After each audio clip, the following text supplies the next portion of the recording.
Hi, friends. Welcome to my reading circle. Today, we are going to read You Are Special by Max Lucado, illustrated by Sergio Martinez. Are you ready? Let's read.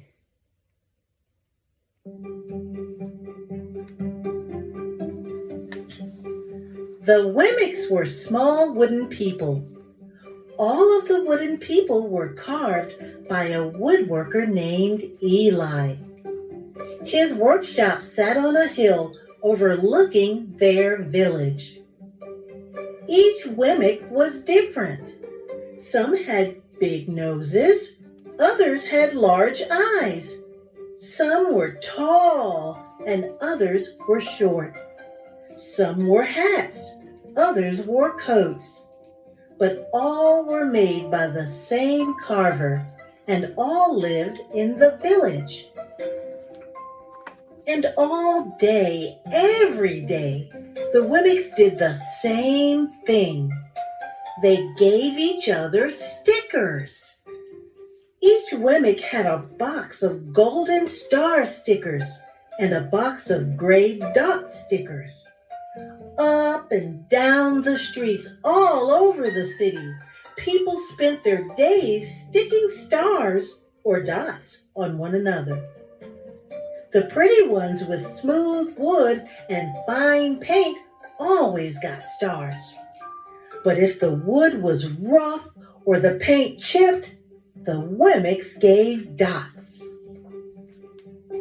The talented ones got stars too. Some could lift big sticks high above their heads or jump over tall boxes.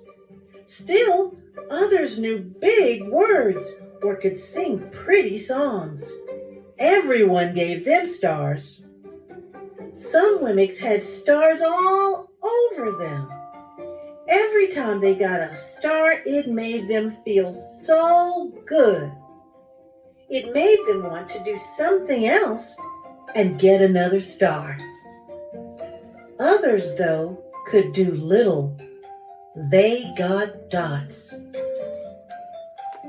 Punchinello was one of these. He tried to jump high like the others, but he always fell. And when he fell, the others would gather around and give him dots. Sometimes when he fell, his wood got scratched. So the people would give him more dots.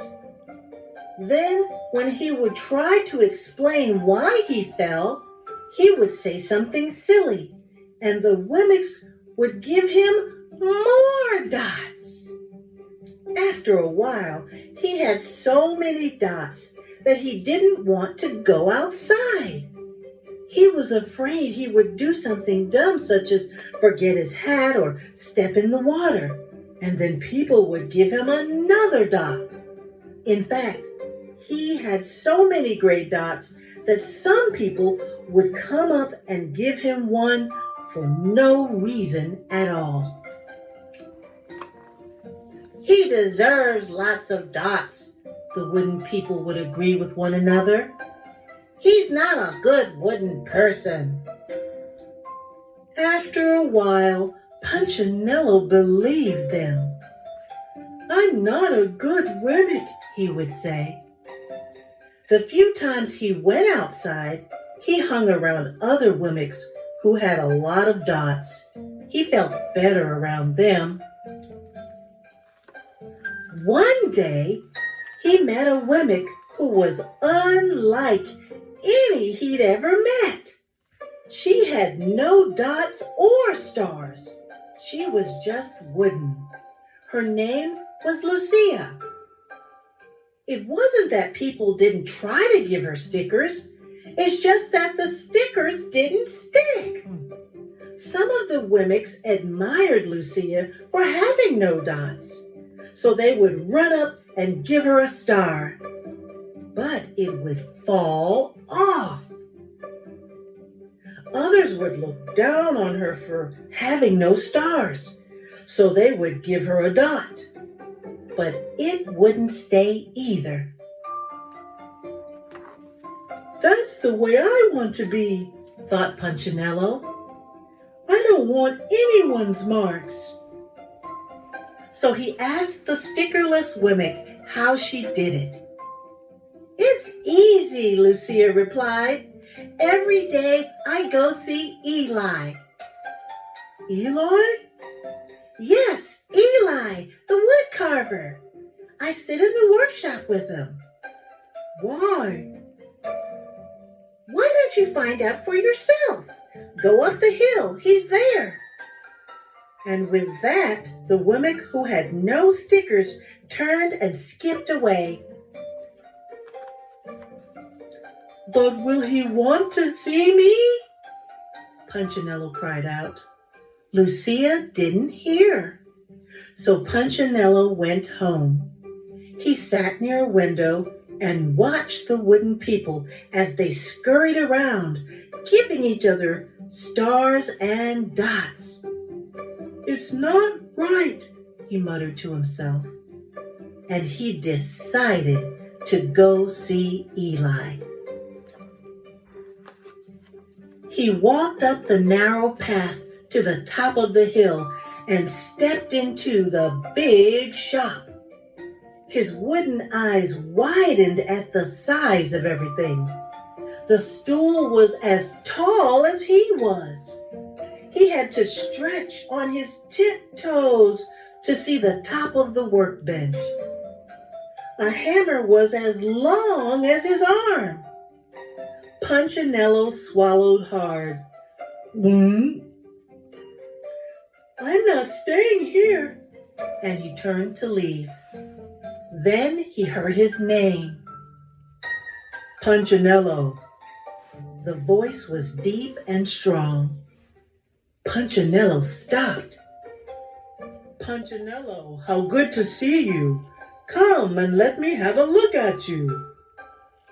Punchinello turned slowly and looked at the large bearded craftsman. You know my name? The little Wemmick asked. Of course I do. I made you. Eli stooped down and picked him up and set him on the bench. The maker spoke thoughtfully as he looked at the gray dots. Looks like you've been given some bad marks. I didn't mean to, Eli. I really tried hard.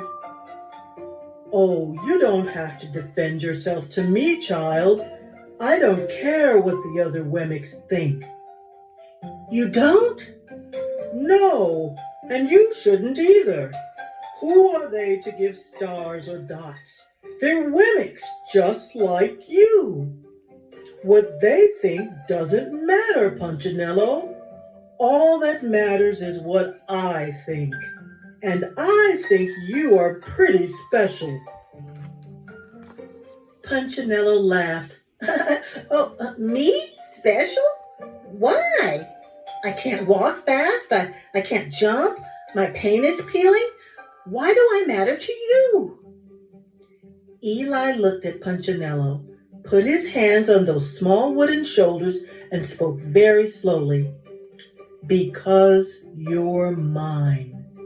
That's why you matter to me. Punchinello had never had anyone look at him like this, much less his maker. He didn't know what to say. Every day I'd been hoping you'd come, Eli explained. I came because I met someone who had no marks, said Punchinello. I know. She told me about you. Why don't the stickers stick on her? The maker spoke softly. Because she has decided that what I think is more important than what they think. The stickers only stick if you let them. What? The stickers only stick if they matter to you. The more you trust my love, the less you care about their stickers. I'm not sure I understand. Eli smiled. You will, but it will take time. You've got a lot of marks.